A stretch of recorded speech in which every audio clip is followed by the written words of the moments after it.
নমস্কার, আপনারা দেখছেন নিউজ নাও। আপনাদের সঙ্গে রয়েছে আমি সহেলি। শুরু করছি রাত 10টার সংবাদ। তবে প্রথমেই চোখ রাখবো সংবাদ শিরোনামে। নতুন 3টি আইনের বিরুদ্ধে পথে নামলেন আইনজীবীরা। এই 3টি আইন প্রত্যাহারের দাবি জানিয়েছেন তারা।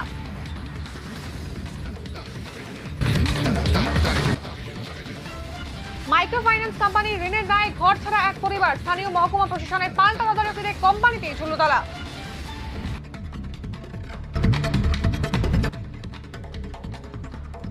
আসন্ন নির্বাচনে প্রতিটি পঞ্চায়েতে প্রার্থী দেবে তৃণমূল কংগ্রেস। সাংগঠনিক স্তরে চলছে তুমুল প্রস্তুতি।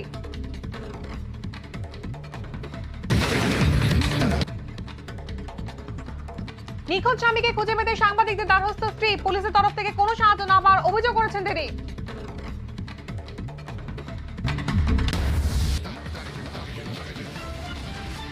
যাতায়াতের মূল রাস্তা বেহাল। রাস্তা মেরামতের দাবিতে পথ অবরোধ পানিসাগরবাসীর।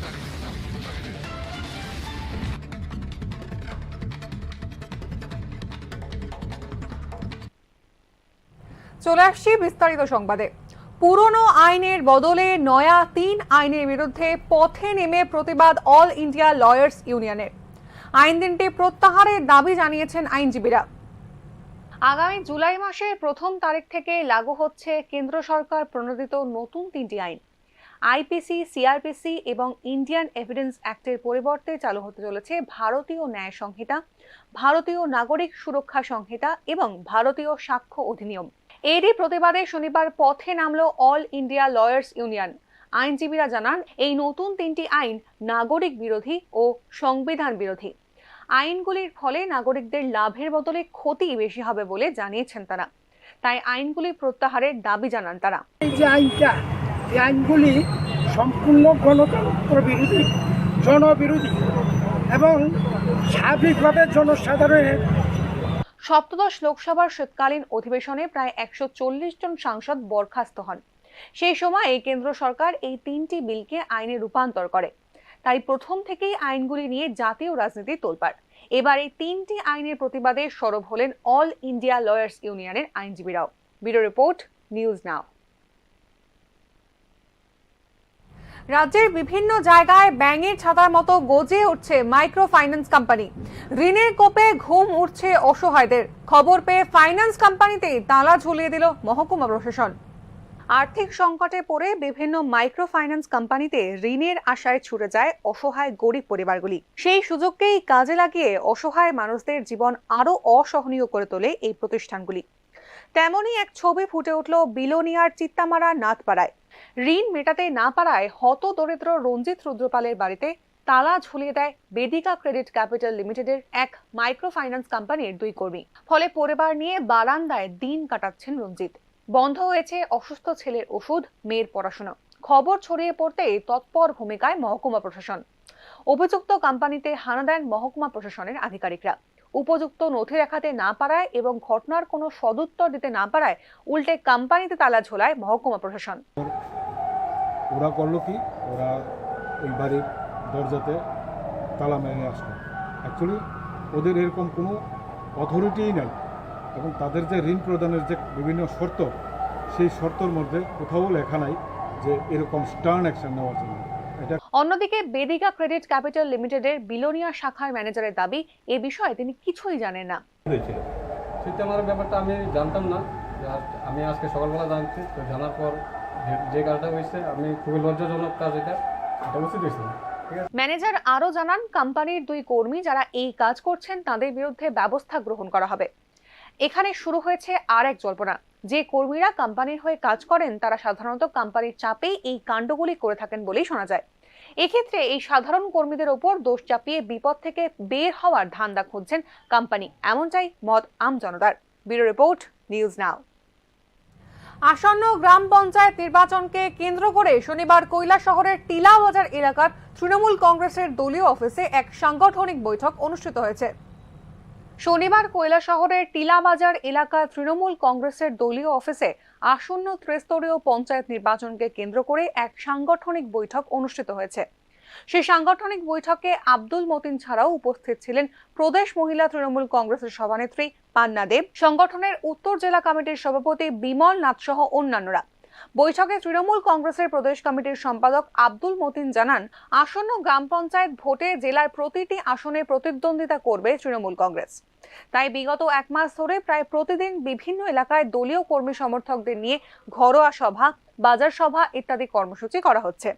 প্রতিটি এলাকা থেকে সাধারণ মানুষের পক্ষ থেকে ভালো সাড়া পাওয়া যাচ্ছে বলেও জানিয়েছেন তিনি। নির্বাচনকে সামনে নিয়ে আজকে আমরা যে আমাদের বর্ধিত সভা করছি, তার মূল কারণ হচ্ছে আমরা আগামী পঞ্চায়েত নির্বাচনে আমরা প্রতিদ্বন্দ্বিতা করব। প্রতিটি আসনে গৌরনগর ব্লকের এবং ঊনকোটি জেলায় প্রতিটি আসনে আমরা প্রতিদ্বন্দ্বিতা করব, এটা আমাদের দলীয় সিদ্ধান্ত হয়েছে। তাই আমাদের কর্মীদের আমাদের নেতৃত্বরা আশ্বস্ত করেছেন যে অক্লান্তভাবে পরিশ্রম করে যাতে আমরা এই ব্লকটা দখল করার পরিকল্পনা করতে পারি, সেই দিকে আমি এবং আমাদের নেতৃবৃন্দরা সবাই আশ্বস্ত করেছি। এখন আপনাদের সামনে এদিন প্রদেশ মহিলা তৃণমূল কংগ্রেসের সভানেত্রী পান্না দেব জানিয়েছেন, ইতিমধ্যেই দলের পক্ষ থেকে রাজ্য নির্বাচন কমিশনকে জানিয়ে দেওয়া হয়েছে যে আসন্ন গ্রাম পঞ্চায়েত ভোটে সারা রাজ্যে বিরোধী দলের প্রার্থীদের এবং প্রার্থীর পোলিং এজেন্টদের এবং কাউন্টিং এজেন্টদের নিরাপত্তা দিতে হবে। তাছাড়া সারা রাজ্যে পর্যাপ্ত পরিমাণে কেন্দ্রীয় বাহিনী মোতায়েন করে গ্রাম পঞ্চায়েত করতে হবে। তবেই সারা রাজ্যে তৃণমূল কংগ্রেসের পক্ষ থেকে নির্বাচনে লড়াই করা যাবে এবং তৃণমূল কংগ্রেসের পক্ষ থেকে প্রার্থীও দেওয়া যাবে। বাড়িতে গিয়ে প্রার্থী নমিনেশন জমা দেওয়ার পর সবচেয়ে দুঃখের বিষয়, বাড়িতে গিয়ে থেট দেওয়া, নমিনেশন তুলে নেওয়া, ফুলিং এজেন্ট হলে রাত্রিবেলা বাড়িতে গিয়ে হামলা করা, এই কারণগুলি যদি প্রশাসন যদি আমাদের সে দিতে পারে যে হ্যাঁ এইবার তিস্তার পঞ্চায়েতে কোনো বিরোধী দলের প্রার্থীর উপর আক্রমণ হবে না, বিরোধী দলের কাউন্টিং এজেন্টের উপর আক্রমণ হবে না, কোনো বিরোধী দলের নেতাদের উপর আক্রমণ হবে না, সেই প্রতিশ্রুতি যদি প্রশাসন দিতে পারে তাহলে আমরা আমাদের নেতারা তৈরি আছেন। ঊনকোটি জেলার আমাদের যে যুব নেতা, সাধারণ সম্পাদক, গত 2023-এর যে প্রার্থী মোহাম্মদ মতিম নেতা এবং সবাই ছাত্র নেতা, যুব নেতা, আমাদের অভিভাবক সবাই তৈরি আছেন যে পঞ্চায়েত আমরা এবার লড়াই করব। কিন্তু সেই লড়াই করতে গিয়ে প্রশাসন আমাদের সেই ব্যবস্থা দিতে হবে, কেন্দ্রীয় বাহিনী দিয়ে নির্বাচন করতে হবে। আসন্ন নির্বাচনে তৃণমূল কংগ্রেস ভালো ফলাফল করবে এমনটাই আশা ব্যক্ত করেছেন দলের কর্মী সমর্থকরা। কৈলাসহর থেকে দেবাশিস দত্তের রিপোর্ট, নিউজ নাও। বিগত 1.5 মাস ধরে নিখোঁজ স্বামীকে খুঁজতে আগরতলার বিভিন্ন থানায় গিয়েও পুলিশের কাছ থেকে কোনো সহযোগিতা পাননি বলেই অভিযোগ তোলেন প্রিয়াঙ্কা মালাকার নামে এক গৃহবধূ। রাজ্যের অপরাধ দমনের কাজে নিয়োজিত আরক্ষা দপ্তর সঠিকভাবে কাজ করছে না, এমনই অভিযোগ এক গৃহবধূর। জানা যায়, গত 1.5 বছর ধরে নিখোঁজ প্রিয়াঙ্কা মালাকার নামে এক গৃহবধূর স্বামীর নাম নন্দন দাস। স্বামীর সন্ধান পেতে থানায় গিয়ে উর্দিধারীদের কোনো সহায়তা পাননি বলেই অভিযোগ করলেন তিনি। 1.5 মাস ধরে আমার স্বামী গেছে গা আরেকজন মহিলা লইয়া, কইছিল 16 তারিখ কইছে ইয়েতে যাইব, সাবরুম যাব টিপ লইয়া। তারপর থেকে সন্ধ্যার থেকে আর কোনো খবর নাই, মোবাইল বন্ধ। তো আমি পরের দিন থানাত গেলাম, আগরতলা যত থানা আছে সব থানার মধ্যে ঘুরলাম, এক থানার থেকে আরেক থানা, এক থানা থেকে আরেক থানা পাঠাই। তারপরে তারা কয় হইতো না, এটা হ্যাঁ নিজের ইচ্ছা করে গেছে, হ্যাঁ নামে মিসিং কেস হইতো না, মিসিংটারই হইতো না। তারপর অনেক ঘুরে টুরে সাইডা কইরা আমি এডিনগর থানার মধ্যে 29 তারিখ গিয়ে সেটা হ্যাঁ নামে মিসিংটারই করছি। করার পর তারা কিছু খবর হইলে জানাইবো। তারপর থেকে আমি বাড়িতে গেছি গা প্রায় 6 তারিখ বা 7 তারিখ আইসি। আবার আয়াসের তারা জিজ্ঞেস করছি, তারা আমার পাত্তাই দেয় না, উনি করে না। খবর হলে তো জানাবো, আর সে নিজের ইচ্ছা করে গেছে, হ্যাঁ কে খুঁজে আনবো, কে ইয়ে করবো, এরকম মানে যে কথার কোনো মানে নাই, এরকম উল্টাপাল্টা অনেক কথাবার্তা করতেছে। নতুন নাকি আইন বাইরেছে যে একজনের 4টা বিয়ে করতে পারে, বাধা দিতে পারতাম না, পরকীয়া নাকি বৈধ, এরকম নানান কথাবার্তা। তারপরে কইছে ওই থানার ওসি কইছে আমারে ইয়ে করতে। আমি এখানে আয়া গেছিলাম, প্রেস ক্লাব আরেকদিন আয়া গেছিলাম। তারা যখন পুলিশের ওপর আস্থা হারিয়ে পরবর্তী সময় সংবাদ মাধ্যমের কাছে সহায়তা চান প্রিয়াঙ্কা। সংবাদ মাধ্যমের মুখোমুখি হয়ে তিনি বলেন, নিখোঁজ মামলা লিপিবদ্ধ করতে নানান তালবাহানা করে মহিলা থানা ও এডিনগর থানা। নন্দন বাড়ি থেকে চলে যাওয়ার সময় প্রিয়াঙ্কার জরুরি কাগজপত্র, নগদ অর্থ, মূল্যবান সামগ্রী সমস্ত কিছু নিয়েই পালিয়ে যায়। ঠিক আছে, মহিলা থানার মধ্যে কেস লই আইসি, তারা কয় হেরে না পাইলে রাখতো না কেস, এই না সেই না। 2 দিন আইসি, একদিন আইসি পরে কইছে আবার পরের দিন আইও ম্যাডাম তারা থাকবো। আবার পরের দিন আইসি, গত শনিবার দিন আইসি পরে তারা কেস রাখে না, শুধু খাতার মধ্যে কমপ্লেন লেখছে, এতটুকু কইছে তুমি যাও আবার এডিনগর থানা দিয়া কো হ্যাঁ লোকেশন, টাওয়ার লোকেশন বার করতে, ইয়ে করতে। আবার গেছি এডিনগর থানার মধ্যে গিয়ে তারা নাম্বার দিছি যে এই নাম্বারে হে আমার হোয়াটসঅ্যাপে ফোন করে হুমকি ধমকি দিতেছে। আর হে যাওয়ার সময় আমার টাকা পয়সা ঘরের মধ্যে 50,000 টাকার মতো আসলো, আর গলার চেইন টেন বাচ্চার স্বর্ণের জিনিস আর আমার ডকুমেন্টস সব নিয়ে গেছে। প্রিয়াঙ্কা ও নন্দনের 2020 সালে বিয়ে হয়। পালিয়ে যাবার সময় নন্দন প্রিয়াঙ্কাকে 2 দিন ফোনে যোগাযোগ করে নানান আজে বাজে কথা বলেন, প্রিয়াঙ্কার সঙ্গে সংসার না করার হুমকিও দেন। প্রিয়াঙ্কা জানান অন্য আরেকজন মহিলার সঙ্গে সম্পর্ক রয়েছে নন্দনের। প্রিয়াঙ্কা তার ন্যায্য অধিকার ফিরে পেতে আইনের দ্বারস্থ হবেন বলে জানিয়েছেন। আমি যেন আসি আমি তোর লোকে সংসার করতাম না, এই না সেটা নানান কথাবার্তা উল্টা পাল্টা যা পারতেছে তাই। আপনার সঙ্গে সংসার না করার পেছনে কারণটা কি? ও আরেকজন মহিলা লইয়া গেছে, হে শিল্পী সাহা নামে একজন মহিলা, প্রতাপগড় বাড়ি। ওই মহিলারে নিয়ে থাকবো, ওই মহিলারা নাকি ও ভালোবাসে, এই যে আমি নাকি ভালো না। তা আমি কিছু, আমি যদি ভালো না হই তুমি আয়ো, আয়াসে তুমি সামনাসামনি বইয়া কথাবার্তা কও, আমার কি দোষ তুমি প্রমাণ করো, তারপর যা হওয়ার হইব। সে আইতো না, সেই না কত কথাবার্তা। থানার থেকেও কইছে টাওয়ার লোকেশন বার করবো, আমার জানাইবো। আজকে আবার আরেক শনিবার, এখন পর্যন্ত কোনো খবর নেই। আজকে সকালেও থানাত কল করছি, জিজ্ঞেস করছি, তারা খবর হইলে তারা আমার জানাইবো, এতটুকু। থানাতে কতদিন ধরে ঘুরতেছেন? 1.5 মাস ধরে আমি ঘুরতেছি থানার মধ্যে, থানা বাড়ি থানা। কোন থানাতে? এডিনগর থানা। আচ্ছা, আপনার কি মানে সব জিনিসপত্র নিয়ে গেছে? হ্যাঁ। কি কি নিয়ে গেছে? কী নিয়ে গেছে? গলার চেন, বাচ্চার গলার চেন, হাতের সাদা পাঞ্জাবি, তারপর 50,000 টাকা এটা আমার বাপের বাড়ির থেকে দিছিল। এই টাকাটা বাচ্চার চিকিৎসা, হার্টের প্রবলেম আছে, হার্টের অপারেশন লাগবে। আর ডকুমেন্টস লিয়ে গেছে আমার, ডকুমেন্টস বলতে Aadhaar card, I card, PAN card, আরও মেরিট সার্টিফিকেট, ওইগুলো নাকি সে খুঁজে লাইছে আমার কইছে হোয়াটসঅ্যাপে। শ্বশুরবাড়ি কোন জায়গাতে আপনার? শ্বশুরবাড়ি বিশালগড়, আর আমরা কবিরাজ টিলা ভাড়া থাকতাম। আপনার বাড়িতে? আপনার বাড়ি? আমার বাড়ি জিরানি আছেন কলোনি। শ্বশুর শাশুড়ি কি করে? শ্বশুরের সাথে তো যোগাযোগ নাই, ওইখানে থাকে না। তো আমার শাশুড়ি হেরে আর হের বাইরে নিয়ে বাপের বাড়িতে থাকতো আড়ালিয়া, ওইখানে আছে। শাশুড়ি কয় আমরা কি করুম, তোমার সুখের লিগে হয়ে গেছে গা আমার থেকে, মানে তুমি কি লিগে রাখতে পারছো না, আমি জানি না, আমার কইও গেছে না কিছু না। কিন্তু কালকে জানতে পারছি ওই আমার শাশুড়ি নাকি এর সাথে যোগাযোগ করতেছে, ওই ফেসবুকে দেওয়া হয়েছে। এখন আপনি কি চান? এখন আমি চাই হ্যাঁ যেখানেই থাকুক, হেরা খুঁজে বাড়ি করা হোক, হেরা আমার সামনে আনা হোক, হেসেই কি চাই বই একটা কথাবার্তা হোক, আমার কাগজপত্র যা আছে সব দিয়ে লাগ, আমার বাচ্চাটার একটা ব্যবস্থা হোক। সে যদি আমার সাথে নাও খায়, একবারে সব কিছু শেষ করে দিতে যা খুশি তা করো, আমার দেখার বিষয় না। কিন্তু আমার তো জুলাই রেখে গেছে, এখন পথে নামাই থেকে গেছে। আপনি কি মামলা করবেন ওর বিরুদ্ধে? হ্যাঁ মামলা করতেছে। আপনার নাম? আমার নাম প্রিয়াঙ্কা মালাকার। স্বামীর নাম? নন্দন দাস। কি করে? গাড়ি, প্রাইভেট গাড়ি চালাইতো। আপনি কি করেন?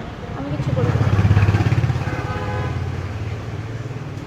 সংবাদ মাধ্যমের দ্বারস্থ হয়ে প্রিয়াঙ্কা একটি আবেদন জানান, শীঘ্রই যেন নন্দন বাড়ি ফিরে আসে। সামনাসামনি কথা বলে সমস্ত সমস্যার সমাধান করতে চান তিনি। পুলিশ যদি নিরীহ জনসাধারণের সমস্যায় সহায়তা না করে তবে তারা কোথায় যাবেন, এমনটাই প্রশ্ন ভুক্তভোগীদের। Bureau report, news now. দীর্ঘদিন ধরে সংস্কারের অভাবে দৈন্যদশায় পরিণত হয়েছে যাতায়াতের একমাত্র রাস্তাটি। অবিলম্বে রাস্তাটি সারাইয়ের দাবিতে পথ অবরোধ করেন এলাকাবাসীরা। ঘটনা পানিসাগর মহকুমার অন্তর্গত দক্ষিণ পদ্মবীর গ্রাম পঞ্চায়েত এলাকায়। বিগত প্রায় 10 বছর ধরে কোনো প্রকার সংস্কারমূলক কাজ না হওয়ার কারণে রাস্তাটি বেহাল দশায় পরিণত হয়। আসাম আগরতলা জাতীয় সড়কের 110 মাইল ফিলার হতে পিডব্লিউডি আওতাধীন দক্ষিণ পদ্মবিল, দুগঙ্গা, অম্বিকাকুণ্ড পর্যন্ত প্রায় 7 কিলোমিটার দীর্ঘ রাস্তা বেহাল দশার কারণে এলাকাবাসীর দুর্গতির সীমা নেই। উক্ত রাস্তার সংলগ্ন 2টি বিদ্যালয়, 2টি মার্কেট, একটি পঞ্চায়েত অফিস, একটি এসপিও ক্যাম্প সহ উপস্বাস্থ্য কেন্দ্র থাকার কারণে উক্ত রাস্তাটি দিয়ে প্রতিদিন অগণিত এলাকাবাসীকে যাতায়াত করতে হয়। রাস্তার বেহাল দশার কারণে অনেক সময় ছোট ছোট ছাত্রছাত্রীদের এই বর্ষার মৌসুমে বিদ্যালয়ে পৌঁছতে অসুবিধার সম্মুখীন হতে হচ্ছে। এলাকাবাসীদের সঙ্গে কথা বলে জানা যায়, জরুরিকালীন সময় উক্ত রাস্তাটি দিয়ে কোনো গাড়ি চালক গাড়ি নিয়ে আসতে চান না। রাস্তা অবরোধ হলো, আমরা যে অম্বিকাকুণ্ড রোড, এটা 5.5 কিলোমিটার রোড আছে, এটা প্রায় 10 বছর থেকে ভাঙ্গা রোড। অবশ্যই আপনারা আইসেন রাস্তা দিয়ে দেখুন রাস্তার কি পরিস্থিতি। এই দুর্ভোগ আমরা ভুগতেছি আজকে প্রায় 10 বছর থেকে। বিভিন্ন সময় আমরা উপর লেভেলে কর্তৃপক্ষের সঙ্গে কথা হয়েছি, আমরা বিভিন্ন সময়ে বিভিন্নভাবে আশ্বাস দেওয়া হয়েছে, আমরা মানতে গত 1 বছর আগে ভিডিও সাহেব আইসেন, আইয়া আমরা এনে একটা কমিটি করছেন, করিয়া কইছেন 15 দিনের ভিতরে রাস্তা কাজ শুরু হইব, যাতে জমির মালিক, রাস্তার পাশের জমির মালিকানা যারা আছে তারা সময় আমরা এমএলএ সাহেবরেও ডেপুটেশন দিছি, তাই না কইছে হইব। খবর পেয়ে অবরোধস্থলে পানিসাগর মহকুমা শাসক উপস্থিত হয়ে বলেন, এই এলাকা থেকে উক্ত রাস্তাটি নিয়ে ওনার নিকট কোনো প্রকার দরখাস্ত দেওয়া হয়নি। মহকুমা শাসক সুশান্ত দেববর্মা অবরোধরত এলাকাবাসীকে আশ্বস্ত করেন যে উক্ত বিষয়টি নিয়ে ঊর্ধ্বতন কর্তৃপক্ষের সঙ্গে কথা বলে খুব শীঘ্রই এই রাস্তাটি সংস্কার করার উদ্যোগ গ্রহণ করা হবে। অ্যাকচুয়ালি রাস্তাটা খারাপ সম্বন্ধে মহকুমা শাসকের কাছে কোনো ধরনের যে একটা রিপ্রেজেন্টেশন বা কোনো ধরনের অ্যাপ্লিকেশন কিছু এখন অবধি আমি পাই নাই। যদিও আমার সময়কাল এই পানিসাগর মহকুমা শাসক হিসেবে মাত্র 4 মাস 2 দিন। তো যেহেতু কোনো কিছুই আমার কাছে কোনো ধরনের ইনফরমেশন বা রিপ্রেজেন্টেশন বা অ্যাপ্লিকেশন কিছু নাই, গ্রামবাসীর তরফ থেকেই হোক আর পঞ্চায়েতের তরফ থেকেই হোক, তো আমি কিছুই জানি না। যাই হোক, আজকে যেহেতু রাস্তা অবরোধ হয়েছে তো আমি আইলাম, তো তাদের সঙ্গে কথা কইলাম।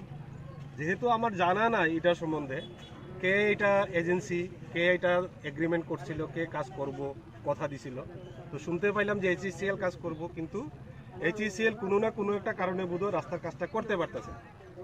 তো তার মধ্যে SDO আছে আমাদের PWD, ওনার সাথে আমি আজকে কথা কম যে কি ব্যাপার, যে অ্যাকচুয়াল মুদ্রা জিনিসটা কি, কোন জায়গায় জিনিসটারে প্রিভেন্টিং একটা মোডে আছে, কেন হইতেছে না, কেন এটা রিস্টেন্ট মোডে আছে। তো আমি দেখতাম, তো আমারও তো একটু সময় তো দিতে হবে, কারণ আমি ব্যাপারটা নিয়ে HECL এর সাথে আজকেই কথা কম, SDO PWD ওনার সাথেও আমি কথা কম, তারপরে আমি DM স্যারের কাছে একটা চিঠি লিখুম বা DM স্যারের সাথে আমার ভাব। পরবর্তী সময় পানিসাগর মহকুমা শাসক সুশান্ত দেববর্মার প্রতিশ্রুতিতে এলাকাবাসী আশ্বস্ত হন এবং অবরোধ উঠিয়ে নেন। এখন দেখার বিষয় মহকুমা শাসক এলাকাবাসীর জন্য এই রাস্তাটি সংস্কার করতে কি পদক্ষেপ গ্রহণ করেন এবং কবে নাগাদ এই রাস্তাটি চলন উপযোগী হয়। ধর্মনগর থেকে কিশোর রঞ্জন হরের রিপোর্ট, নিউজ নাও। কুমারঘাটে রাতের আঁধারে একটি বাড়িতে দুঃসাহসিক চুরি, সোনার গয়না সহ নগদ অর্থ চুরি করে নিয়ে যায় চোর। কুমারঘাটের পুলিশের নিরাপত্তা নিয়ে উঠছে প্রশ্ন। দুদিনের মাথায় ফের চুরি কুমারঘাটে। দুদিন আগে কুমারঘাট হাসপাতাল কোয়ার্টার কমপ্লেক্সে পরপর দুটি আবাসনে চুরি হয়। এবার কুমারঘাট থানা এলাকার উত্তর পাবিয়াছড়ার 8 নম্বর ওয়ার্ডের বাসিন্দা চন্দন দেবনাথের বাড়িতে হানা দিল চোরের দল। চিকিৎসার জন্য বাড়ির বাইরে ছিল পরিবারটি। এই সুযোগে শুক্রবার রাতে বাড়ির তালা ভেঙে ঘরে ঢোকে চোর, ভাঙে আলমারি, সোনার গয়না থেকে শুরু করে টিভি, গাড়ি, মোবাইল ও নগদ টাকা চুরি করে নিয়ে যায়। সব মানে উলট পুলট, আমার গড্ডার ভাঙছে, সব ভাঙ্গাচুরা জিনিস, ঘরের টিভি নাই, গাড়ি নাই, বাড়িতে ঘরের মোবাইল নাই, সোনার জিনিস আসলো, সোনার জিনিস অল্পই আসলো, যেটিরও বালা আসলো, এরপরে হাতের আটপাটটা আসলো, এটার উপর এটাও নাই। বাড়ি ফিরে এসে এই ঘটনা দেখে হতবাক হয়ে পড়ে পরিবারটি। খবর দেওয়া হয় স্থানীয় থানায়। পরিবারটির অভিযোগ, পুলিশ ঘটনা লিপিবদ্ধ করে নিয়ে গেলেও সঠিকভাবে কোনো তদন্ত শুরু করেনি। কালকে রাত্রে আমাদের বাড়ি চুরি হয়েছে, গাড়ি নিছে, এরপরে সোনার জিনিস নিছে, টিভি নিছে, তালা ভাঙ্গা ঢুকছে আর কি, সব কিছু নিছে।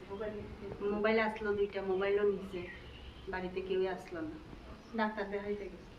আজকে সকালে আমার ভাই আইছে গাড়ি বাইর করতে কইরা, আয়েসিরে দেখে গাড়ি নেই, ওই পরে জানা গেছে আর কি চুরি হয়েছে। পরে তো দেখছে এই দরজা টরজায় সব খোলা, ওইভাবে জানা গেছে।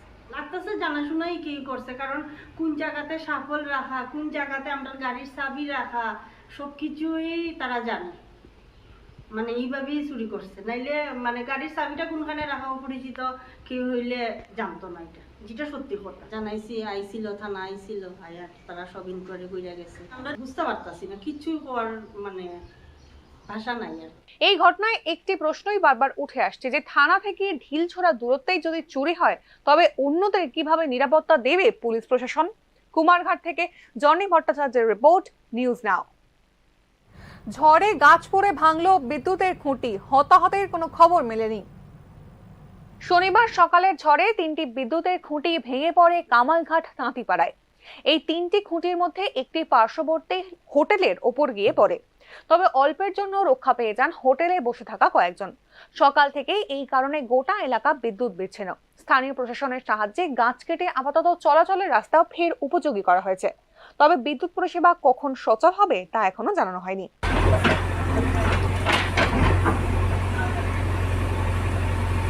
গোটা মোহনপুর এলাকা জুড়ে এমন বহু খুঁটি বিপজ্জনক অবস্থায় রয়েছে। এর থেকে যে কোনো সময় বড় দুর্ঘটনা ঘটতে পারে। তবে এ ব্যাপারে একেবারে নির্বিকার চিত্তে রয়েছে স্থানীয় প্রশাসন। মোহনপুর থেকে সবুজ সরকারের রিপোর্ট, নিউজ নাও। শনিবার ধর্মনগরে modern day safety for women এই বিষয়ে এক বিস্তারিত আলোচনা করা হয়। স্কুলের ছাত্রদের এই বিষয়ে সতর্ক করেন প্রশাসনের আধিকারিকরা। ধর্মনগর গোল্ডেন ভ্যালি উচ্চ মাধ্যমিক বিদ্যালয়ে শনিবার এক সচেতনতামূলক অনুষ্ঠানের আয়োজন করা হয়। এই এক দিবসীয় কর্মসূচিতে আলোচনা হয় বর্তমান সময়ে মেয়েদের নিরাপত্তা নিয়ে। আলোচনা সভায় উপস্থিত ছিলেন অ্যাডভোকেট বর্ষা ভরদ্বাজ, মেন্টর দিব্যজ্যোতি দাস, ধর্মনগর মহিলা থানার ওসি শিপ্রা দাস সহ অন্যান্যরা। এই আলোচনা সভায় বেশ কয়েকটি বিষয়ের উপর বিশেষভাবে গুরুত্ব দেওয়া হয়, যেমন মেয়েদের ডিজিটাল হেনস্থা, পক্সো আইনের পরিবর্তন ইত্যাদি। বর্তমান সময়ে স্কুল ছাত্রী থেকে শুরু করে যুবতী অনেকেই নানাভাবে হেনস্থার শিকার হচ্ছেন শারীরিক ও মানসিকভাবে। এই বিষয়গুলিতে ভয় না পেয়ে প্রতিবাদ করার বার্তা দিয়েছেন অনুষ্ঠানে উপস্থিত অতিথিরা।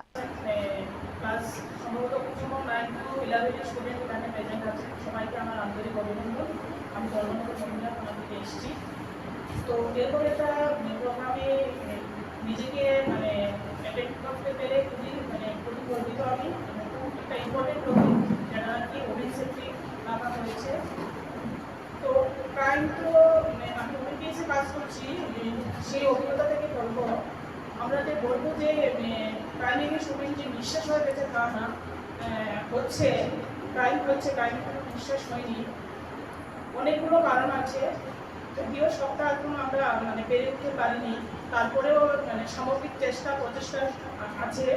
অনুষ্ঠানের মধ্যে দিয়ে ছাত্রীদের কাছে এই গুরুত্বপূর্ণ বার্তা পৌঁছে দিতে পেরে খুশি অনুষ্ঠানে আগত অতিথিরা। ধর্মনগর থেকে কিশোর রঞ্জন হোরের রিপোর্ট, নিউজ নাও। শনিবার দুপুরে ধর্মনগর ছোট কালী দিঘিতে একদিনের প্রশিক্ষণ শিবির মহকুমা প্রশাসনের তরফ থেকে দমকল ও এসডিআরএফ কর্মীদের প্রশিক্ষণ দেওয়া হয়। এদিন জলে ডুবন্ত মানুষকে কিভাবে উদ্ধার করে প্রাথমিক চিকিৎসা করা হবে সেই বিষয়ে শেখানো হয় দমকল ও এসডিআরএফ কর্মীদের। এছাড়াও তাদের কিভাবে হাসপাতালে নিতে হবে, কি কি করণীয়, সেই সমস্ত বিষয়েও দেওয়া হয় প্রশিক্ষণ। এদিনের প্রশিক্ষণ শিবিরে মহকুমা প্রশাসন ছাড়াও উপস্থিত ছিলেন টিএসআর, ফায়ার সার্ভিস, হাসপাতাল, বিদ্যুৎ, এনএসএস ভলান্টিয়ার ও এসডিআরএফ জওয়ানরা। আমরা যদি এটা ব্যাকগ্রাউন্ড দেখি তাহলে পরে ভারতবর্ষে ডিবিএমএ একটা ডিএসআর অ্যাক্ট তৈরি করেছে 2005 থেকে। তারপরে আমরা মানুষকে যখন দুর্যোগ হয়, যখন বিপদে পড়ে, তখন মানুষকে কীরকমভাবে। বিশালগড় দুর্ঘটনায় মৃত বিষ্ণু লোধের পরিবারের সঙ্গে দেখা করলেন সিপিআইএম বিশালগড় মহকুমার নেতৃত্ব। মৃত বিষ্ণু লোধের পরিবারে প্রতি সমবেদনা জানিয়েছেন তারা। পাশাপাশি তারা অবৈধ চিনি পাচার বন্ধে প্রয়োজনীয় পদক্ষেপ চেয়ে মৃতের পরিবারকে ক্ষতিপূরণ দেওয়ারও দাবি করেন।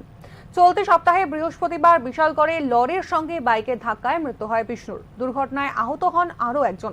অভিযোগ ওঠে চিনি পাচারকারীদের লরির ধাক্কায় এই দুর্ঘটনা ঘটে। তারপর থেকেই অগ্নিগর্ভ হয়ে উঠেছে বিশালগড়। অরাজক পরিস্থিতি বন্ধ করার জন্য আমরা মহকুমা প্রশাসনের কাছে দাবি জানাচ্ছি। ক্ষতিগ্রস্ত পরিবারে নিয়ে নিচ্ছি ছোট্ট একটা বিরতির সঙ্গে থাকুন। আপনি দেখছেন নিউজ নাও, আমরা জানি কোনটা খবর। তুমি আছো রান্নাঘরে, তাই সুগন্ধে ভরে, যা খুশি তেমনই খাই, তোমার জাদুর রান্নায় থাকে শুধু লংতরাই, থাকে শুধু লংতরাই। কত কেজি রান্না হয়, মনটাই করছো জয়, ভালোবেসে বলছি তাই, রান্নায় তোমাকে চাই, চাই শুধু লংতরাই, চাই শুধু লংতরাই। লংতরাই গুঁড়ো মশলা, রান্নায় তোমাকে চাই, চাই শুধু লংতরাই। Step into the realm of Assam Downtown University, where we encourage success, experience the pinnacle of academic excellence, and live your best days. আপনি দেখছেন নিউজ নাও, আমরা জানি কোনটা খবর। ফিরে এলাম বিরতির পর। আবারও চোখ রাখবো সংবাদে। প্রতারণার ফাঁদে পড়ে সর্বশান্ত এক ব্যক্তি। ঘটনা উদয়পুর বাগমা এলাকায়। জানা যায়, বাগমা এলাকার সমীর দাস পেশায় দিনমজুর। বেশ কিছুদিন ধরে তার কাছে একটি নাম্বার থেকে রিলায়েন্স জিও কোম্পানির টাওয়ার বসাতে চেয়ে ফোন আসছিল এক প্রতারক চক্রের। কথার ফাঁদে ফেলে দফায় দফায় 40,000 টাকা উধাও করে নেয় প্রতারক চক্র। পরবর্তী সময় বাড়ির লোকজন তা বুঝতে পেরে সতর্ক হয়ে যান। পরে তারা ব্যাংকে গিয়ে যোগাযোগ করে জানতে পারেন তারা ফাঁদে পড়েছেন। তাই কল বিলম্ব না করে উদয়পুর আরকেপুর থানার দ্বারস্থ হন তারা। আমাদের রেস্টুরেন্ট বাড়ি বসাবে, 15 লক্ষ টাকা দেবে বলে এখন দিয়ে আমার লাইসেন্স করার লাগে 7,11,700 টাকা নিছে এবং টাকা ট্রান্সফারের লাগে ব্যাংকে 37,000 টাকা আজকে চাওয়া হয়েছে। আর গতকালকে 24,750 টাকা দিছে। তা আজকে কইছে আবার এই টাকা দেওয়া রাউটার ফোন করছে আবার যে স্যারের টাকা কথা গেছে। 29শে জুন জাতীয় পরিসংখ্যান দিবস। এই দিনটি পালন করা হয় ভারতের আধুনিক পরিসংখ্যানের জনক প্রশান্ত চক্র মহালনবিশের জন্মবার্ষিকী উপলক্ষে। শনিবার এই দিনটিকে সামনে রেখে আগরতলা রবীন্দ্র শতবার্ষিকী ভবনে এক আলোচনা সভা ও রক্তদান শিবিরের আয়োজন করা হয়। 2024 সালের জাতীয় পরিসংখ্যান দিবসের theme use of data for decision making, অর্থাৎ কোনো সিদ্ধান্ত গ্রহণে তথ্য বা ডাটার ব্যবহার। এই অনুষ্ঠানে উপস্থিত ছিলেন মন্ত্রী বিকাশ দেববর্মা সহ অন্যান্যরা।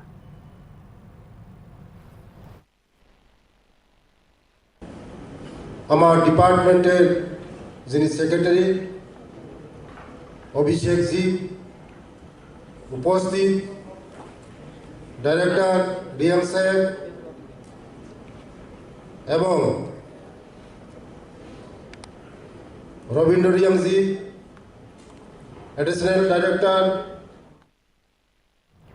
শনিবার বৃষ্টি ভেজা দুপুরে বিভিন্ন দাবি দাওয়া নিয়ে মিছিলে নামেন খোয়াই জেলার সিপিএম কর্মীরা। সিপিএম এর খোয়াই জেলা কার্যালয় থেকে মিছিলটি শুরু হওয়ার পর নৃপেন চক্রবর্তী অ্যাভিনিউ হয়ে পুনরায় জেলা কার্যালয়ে এসে শেষ হয়। উপস্থিত ছিলেন খোয়াই জেলার সম্পাদক রঞ্জিত দেববর্মা, বিধায়ক নির্মল বিশ্বাস সহ অন্যান্যরা। মিছিলে রেগা এবং টুয়েপের কর্মদিবস বৃদ্ধি, দ্রব্যমূল্য বৃদ্ধি রোধ, কর্মসংস্থানের ব্যবস্থা এবং সরকারি ভাতায় দুর্নীতি বন্ধ করার পক্ষে সুর চড়ান বাম নেতারা।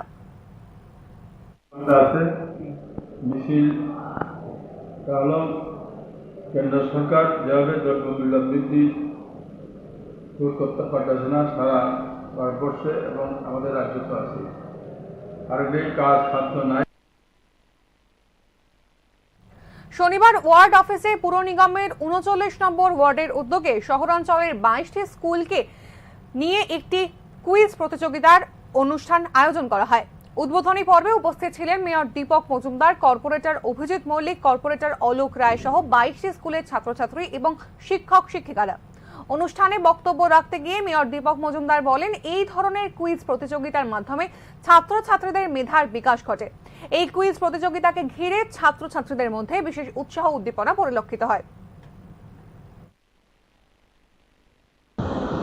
39 নম্বর ওয়ার্ডের কর্পোরেটর আমার সাথী সম্মানিত অলোকের বিশেষ উদ্যোগে আজকে যে মেধা কুইজ কম্পিটিশন। ফের উদ্ধার লক্ষাধিক টাকার মাদক। পুলিশের দাবি অনুযায়ী প্রায় 90 লক্ষ টাকার ইয়াবা ট্যাবলেট উদ্ধার করল ধর্মনগর থানার পুলিশ। শনিবার ভোররাতে 18,000 ইয়াবা ট্যাবলেট সহ দুজনকে আটক করা হয়। ধৃতদের নাম রেলসিং হালাম ও তাংরিমণি হালাম। ধর্মনগর রেল স্টেশনের পাশে রাধারমন আশ্রমের পাশ থেকে তাদের আটক করে পুলিশ।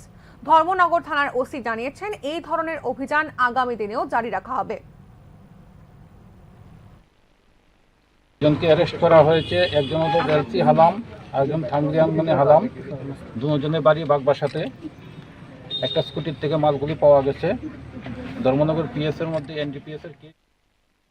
শনিবার থেকে শুরু হলো রাজ্যভিত্তিক 34তম সিনিয়র মহিলা, পুরুষ এবং 29তম সাব জুনিয়র বালক বালিকা বিভাগের খো খো প্রতিযোগিতা। উদীয়মান সংঘের উদ্যোগে দুদিন ব্যাপী এই খো খো প্রতিযোগিতার আয়োজন করা হয়। রামঠাকুর বয়েজ পাঠশালা মাঠে এই প্রতিযোগিতার উদ্বোধন করেন যুব বিষয়ক ও ক্রীড়া দপ্তরের মন্ত্রী টিঙ্কু রায়। এছাড়াও উপস্থিত ছিলেন রাজ্য বিজেপি সভাপতি রাজীব ভট্টাচার্য, ক্রীড়া পর্ষদের সচিব সুকান্ত ঘোষ, সংস্থার সভাপতি বিদ্যুৎ দেববর্মা সহ অন্যান্যরা। রাজ্যভিত্তিক এই আসরে সিনিয়র বালক বালিকা বিভাগে 16টি দল ও সাব জুনিয়র বালক বালিকা বিভাগে 10টি দল অংশগ্রহণ করেছে। সর্বভারতীয় স্তরে অনেকগুলো টুর্নামেন্টে জয়ী হয়ে এসে এবং আমাদের জন্য সুনাম অর্জন করছে।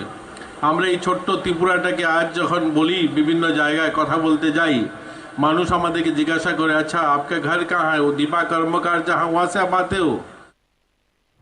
আজকের মতো সংবাদ এই পর্যন্তই। পরবর্তী আপডেট পেতে চোখ রাখুন নিউজ নামের পর্দায়।